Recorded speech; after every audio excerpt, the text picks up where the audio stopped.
শংকৰদেৱৰ অংকীয়া নাটত সমাজমুখী চেতনা। প্ৰকল্প ৰঞ্জন ভাগৱতী। মহাপুৰুষ শংকৰদেৱৰ অভিনৱ সৃষ্টিসমূহৰ ভিতৰত অংকীয়া নাট অন্যতম। শংকৰদেৱে ৰচনা কৰা ছখন নাট আমি পাওঁ, সেয়া হ'ল পত্নীপ্ৰসাদ, কালীদমন, কেলিগোপাল, ৰুক্মিণী হৰণ, পাৰিজাত হৰণ আৰু ৰাম বিজয়। ইয়াৰ বাহিৰেও চৰিত পুথিত চিহ্নযাত্ৰা, জন্মযাত্ৰা আৰু কংসবধ নামৰ আন তিনিখন নাটকৰ উল্লেখ পোৱা যায়। চৰিত পুথিৰ বৰ্ণনা পঢ়িলে চিহ্নযাত্ৰা নাটকখনক তুলাপাতত বৈকুণ্ঠৰ পথ আঁকি কৰা আজিকালিৰ মূকাভিনয়ৰ নিচিনা এক অনুষ্ঠান আছিল যেন লাগে। বাকী দুখন নাটক পৰৱৰ্তী সময়ত হেৰুৱা বুলি চৰিত পুথিতেই উল্লেখ কৰা আছে। শংকৰদেৱৰ আন সকলো ৰচনা সম্ভাৰৰ দৰে নাট ৰচনা আৰু পৰিৱেশনাৰো ঘাই উদ্দেশ্য আছিল ধৰ্মমত প্ৰচাৰ কৰা। শংকৰদেৱৰ সময়ৰ সমাজখনৰ আটাইতকৈ ডাঙৰ অংশটোৱেই আছিল অনাখৰী।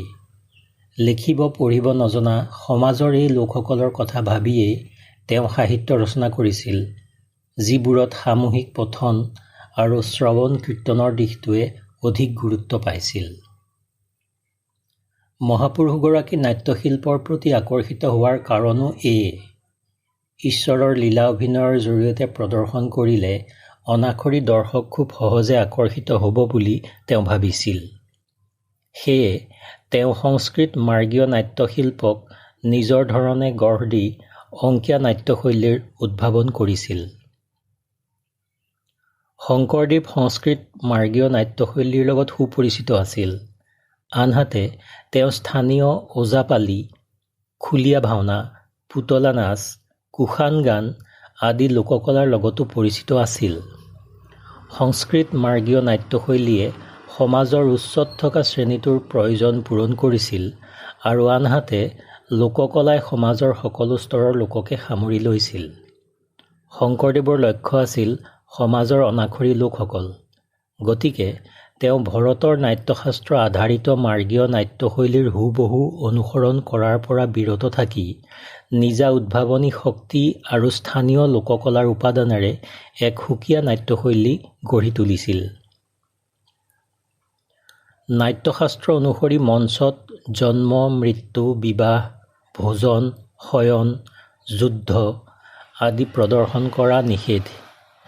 কিন্তু শংকৰদেৱ আৰু তেওঁৰ পৰৱৰ্তী উত্তৰাধিকাৰীসকলৰ নাটত এই বিধি-নিষেধ মানি চলা হোৱা নাই।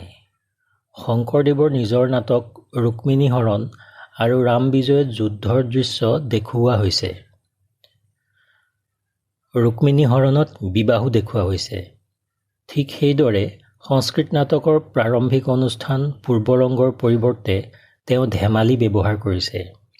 নাট্যশাস্ত্ৰ অনুসৰি পূৰ্বৰংগৰ পিছতে সূত্ৰধাৰজন নিষ্ক্ৰিয় হৈ পৰে। কিন্তু শংকৰদেৱৰ নাটকত ইতি সূত্ৰ নিষ্ক্ৰান্তঃ বুলি কোৱাৰ পাছতো নাটকৰ আৰম্ভণিৰ পৰা শেষলৈকে সূত্ৰধাৰজন সক্ৰিয় অংগ হৈ থাকে। অংকীয়া নাটৰ আটাইতকৈ গুৰুত্বপূৰ্ণ বৈশিষ্ট্যটো হ'ল ইয়াৰ ভাষা।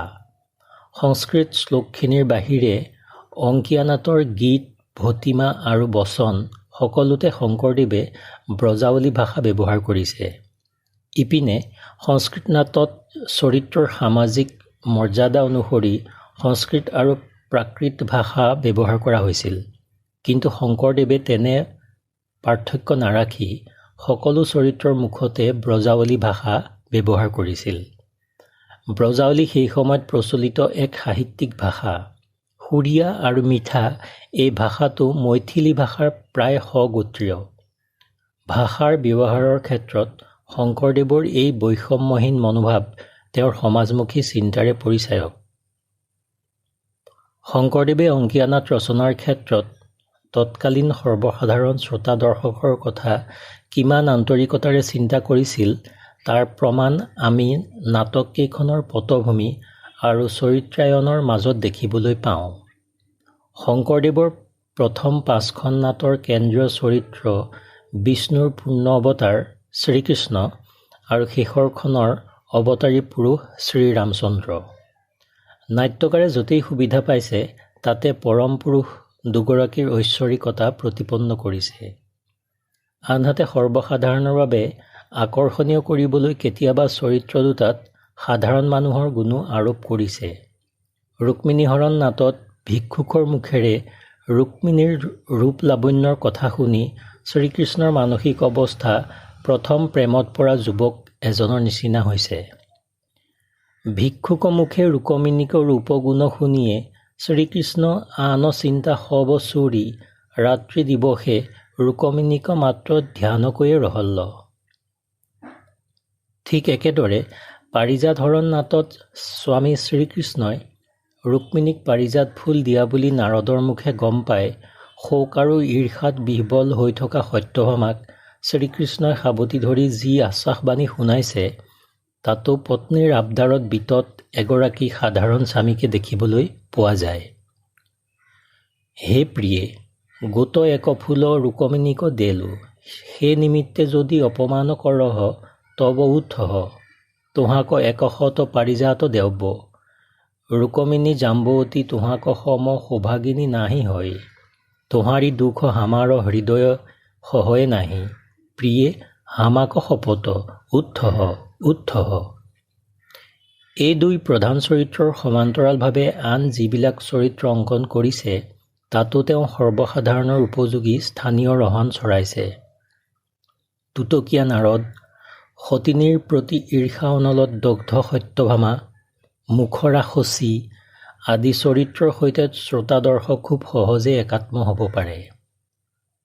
শংকৰদেৱৰ অংকীয়া নাট আৰু ইয়াৰ ভেটিত গঢ় লৈ উঠা অংকীয়া ভাওনাই অসমৰ মানুহক আধ্যাত্মিক চেতনাৰ লগতে সাংস্কৃতিক চেতনাবোধ প্ৰদান কৰিলে।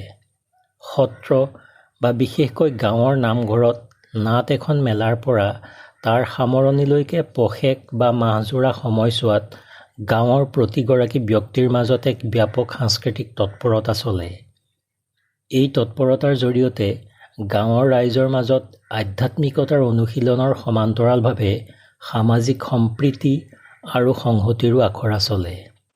এই সমাজকেন্দ্ৰিক চেতনাৰ বাবেই পাঁচোটা শতিকাৰ পাছতো মহাপুৰুষ শংকৰদেৱৰ অংকীয়া নাট্যশৈলী আমাৰ মাজত এক জীৱন্ত কলাশৈলীৰূপে বৰ্তি আছে। এই প্ৰবন্ধটো নীলাচৰাই .comত প্ৰকাশিত হৈছিল 28 আগষ্ট 2022 তাৰিখে।